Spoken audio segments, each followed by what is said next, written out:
Kwa taarifa za kina, tendeti na kamilifu zilizofanyiwa utafiti na kuhakikishwa kwa kweli. Huu ni Uketo wa Vuna.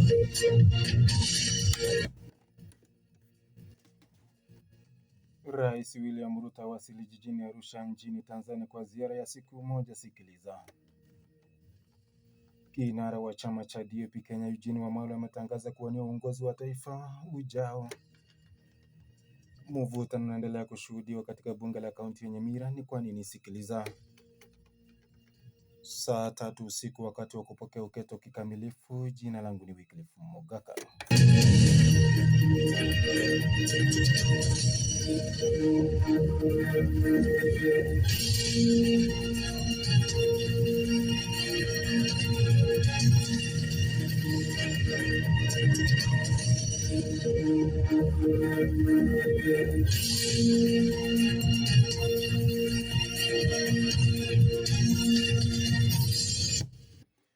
Jambo na karibu.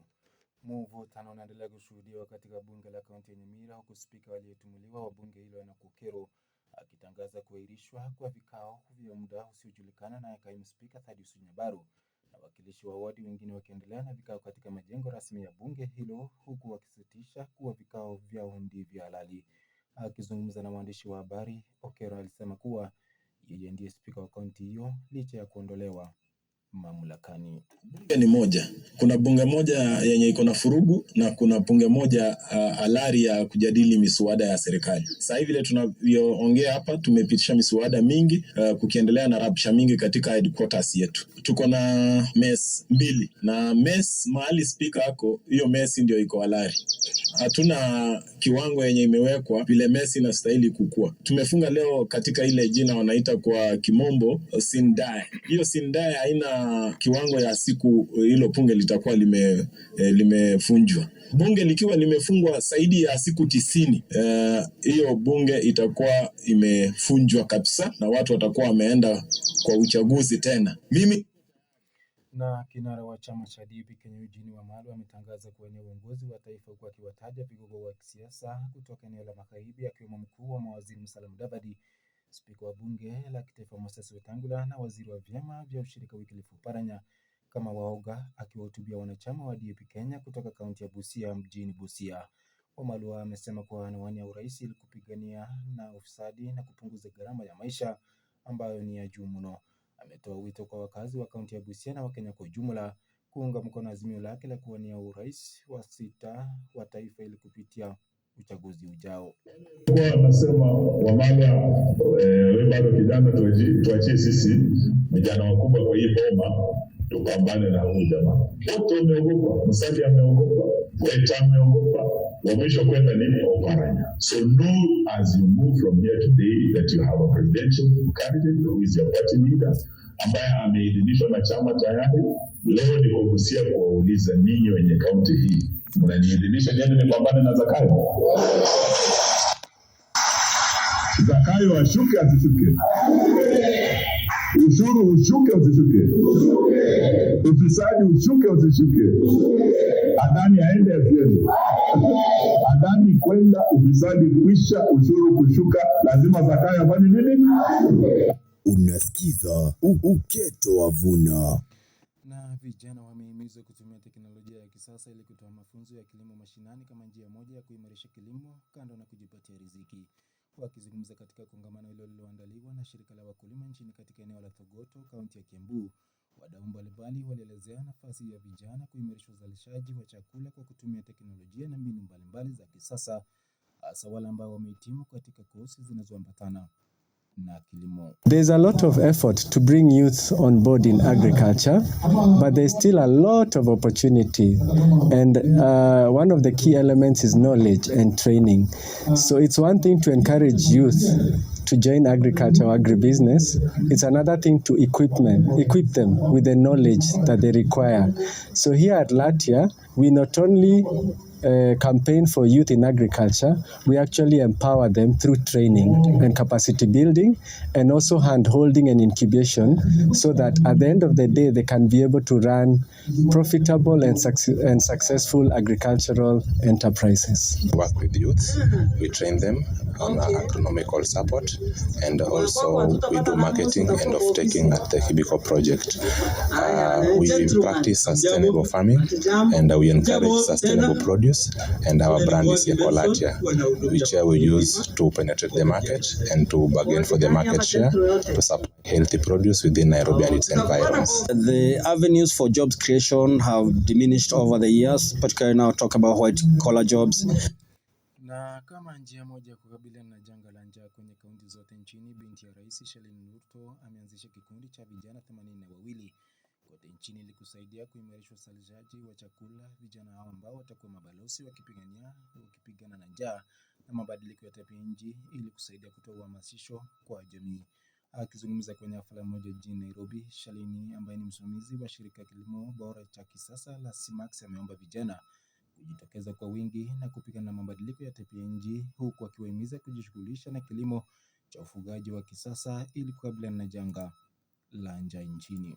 To equip young people to lead in climate-smart agriculture through sustainable farming practices, advocacy, and collaboration with non-profits, private sectors, and governments. How are we doing this? We champion young people to be actively involved in not only the traditional elements of the agricultural value chain, such as production, processing, storage, transportation, and distribution, but also the non-traditional elements, such as content creation, mechanization, digitization, and apiculture. They will showcase to the young people that actually farming has value, and I think to the young people value is when there is some commercial interest in it. Background of our economy is based under agriculture, which only produces about 24% of the GDP that we have. The way to go is smart agriculture, and we've already seen the good efforts being done by SMAX through the ambassadors in all the counties we have. Radio Vuna 102.0 Uketo wa Vuna. Na Rais William Ruto amewasili jijini Arusha nchini Tanzania ili kuhudhuria kongamano la 25 la viongozi wa Jumuiya ya Afrika Mashariki. Viongozi wa Jumuiya ya Mashariki wanakongamana katika mji huo wa Arusha, Tanzania, ili kujadili masuala muhimu yanayohusu biashara, amani na usalama katika ukanda huu. Baadhi ya ajenda ni ukosefu na utulivu wa kisiasa nchini Sudan Kusini, mapito ya Somalia ya ujumbe wa kudumisha amani mwaka ujao, misukosuko ya demokrasia ya Kongo, miongoni mwa masuala mengine. Aidha, mwenyekiti mpya atachaguliwa ili kuchukua nafasi inayoshikiliwa kwa sasa na Rais wa Sudan Kusini Salva Kiir kwenye kongamano hilo litakalokamilika hapo kesho. Just to note that this year is an important year for us. We are celebrating 25 years of the East African Community, our Silver Jubilee. A lot of milestones have been achieved by the community in the last 25 years. You will remember we started as 3 partner states. We are now 8 partner states. The market of the EAC has grown to over 300 million people. 25th anniversary of the East African Community is a very significant event in the sense that it allows the member states to review the distance they have covered, how they have come, where they are. Then the 30th is what in Swahili we say kilele cha sherehe, where the heads of state, the presidents, will be meeting to discuss matters around the EAC. They will receive a report from the Council of Ministers. They will be able to know where we're making progress. They'll be able to pronounce themselves on what is the way forward. Tuangazia habari za kimataifa ndani ya Uketo wa Vuna.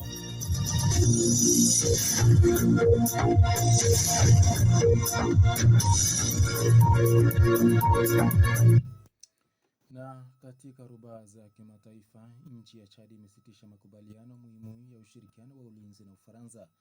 na hivyo kuzua maswali mengi kuhusu kupungua kwa ushawishi wa Paris katika eneo linalokabiliwa na mzozo wa Sahel kutoka Afrika. Waziri wa mashauri katika nchi ya kigeni Chad Ibrahim Koimala amesema ni hatia nchi yake kudai mamlaka kikamilifu. Tangazo hilo limewadia saa chache baada ya mwenzake kumbana wa Ufaransa kukutana na rais wa Chad Mohamed Deby. Kumbuka Chad ni mshirika mkuu katika mapambano ya nchi za magharibi dhidi ya wanamgambo nchini Chad katika eneo la Afrika ya Magharibi. Ikumbuke kuwa kabla ya uchaguzi wa rais, mamlaka ya Chad iliamuru kuondolewa kwa wanajeshi wa Marekani nchini humo kuashiria kujitenga na washirika wa nchi hiyo ya Magharibi. Ufaransa kwa sasa ina takriban maafisa 1000 katika nchi ya Afrika ya Kati waliotoa usaidizi wa kijasusi wa vifaa vya Chad kutoka na kambi zao ukiwemo katika mji mkuu wa Jamena. Dakika ni 10 baada ya saa 3 usiku, na kwa taarifa hiyo ndipo nahitimisha uketo wa Uvuna saa 3 kikamilifu. Langu ni kukushukuru kwa kuzichagua habari zetu wakati wote na kukutakia usikivu mwema kwenye mpango mzima. Tubarikiwe Sabato na Kamanda John Ogoi. Vile vile nakutakia usiku mwema. Jina langu ni Wycliffe Mogaka. Na huo ndio mwisho wa uketo wa Vuna.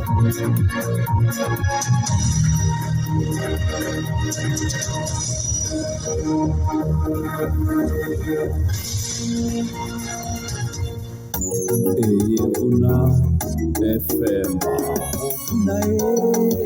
Vuna FM. Vuna FM. Asebibimbilia.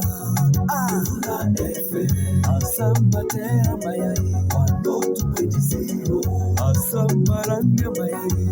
Sisi niwe keredaki. Abaralia maya. Novo semi ujana mangana maya. 102.0 FM. Vuna FM. Tuna ekeminero.